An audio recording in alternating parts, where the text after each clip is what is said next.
Iran dilaporkan mulai kehilangan kendali atas kelompok Houthi di Yaman, menurut pejabat Teheran yang berbicara kepada media Inggris. Mereka menyebut Houthi kini bertindak tanpa menunggu arahan dari Iran. Para pejabat menjelaskan bahwa kelompok itu tidak lagi mengikuti instruksi seperti sebelumnya. Beberapa kelompok milisi di Irak juga disebut bertindak mandiri. Seorang pejabat senior di Teheran menyebut, Houthi telah lama berwatak pemberontak dan kini sepenuhnya bergerak bebas. Ia menambahkan bahwa milisi Irak pun mulai bertindak tanpa koordinasi. Kehilangan kontrol ini muncul setelah jaringan proksi Iran melemah, menyusul hantaman besar terhadap Hizbullah di Lebanon dan terputusnya Hamas akibat pengepungan di Gaza. Sementara itu, Houthi terus memperluas jalur pasokan serta memperkuat kemampuan menyembunyikan perlengkapan mereka. Para analis menilai kelompok ini berupaya mengurangi ketergantungan terhadap Iran. Hubungan kedua pihak disebut mulai retak sejak April, ketika Iran tak memberikan dukungan kepada Houthi saat terjadi serangan besar Amerika karena khawatir terseret dalam konflik langsung dengan Washington.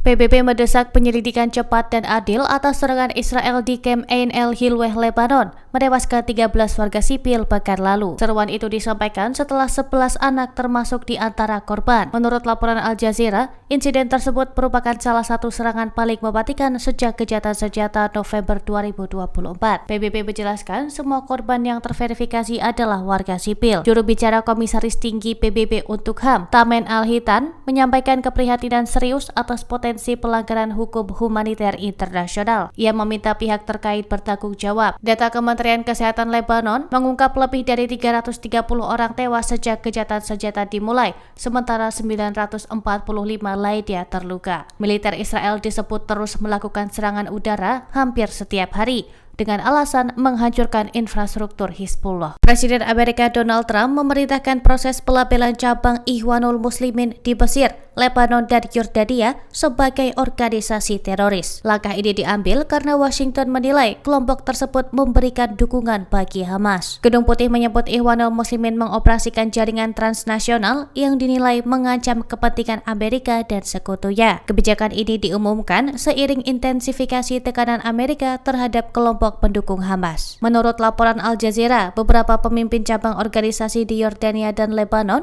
diduga memberi dukungan material untuk Hamas dan Hizbullah. Amerika juga menuding seorang pemimpin Mesir menyerukan serangan atas kepentingan Amerika. Trump memerintahkan Menteri Luar Negeri dan Menteri Keuangannya menyusun laporan dalam 30 hari sebelum penetapan resmi diterapkan. Label tersebut kemudian akan berlaku dalam 45 hari setelah laporan rampung. Penunjukan ini akan melarang dukungan material, membatasi akses para anggota ke Amerika, dan memungkinkan sanksi ekonomi. Serangan udara Pakistan menewaskan 9 anak dan seorang perempuan di distrik Gurpus, Khost, Afghanistan pada Selasa 25 November. Wilayah itu berada dekat perbatasan Pakistan dan termasuk kawasan terpencil. Menurut juru bicara Taliban, serangan terjadi menjelang tengah malam dan menghancurkan rumah milik seorang warga setempat. Foto-foto korban dibagikan sebagai bukti kejadian. Selain Khost, serangan juga dilaporkan terjadi di wilayah perbatasan Kunar dan Paktika yang menyebabkan sedikitnya 4 warga sipil terluka. Insiden ini terjadi sehari setelah serangan bom bunuh diri menargetkan markas pasukan paramiliter Pakistan di Peshawar.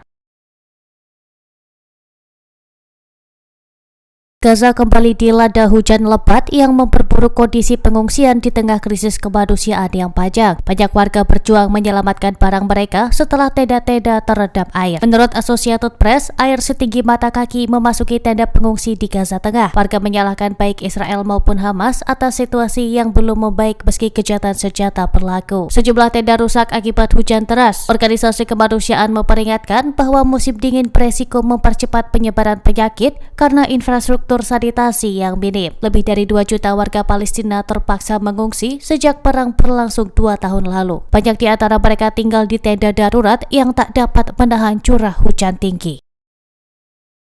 Download Tribun X sekarang, menghadirkan lokal menjadi Indonesia.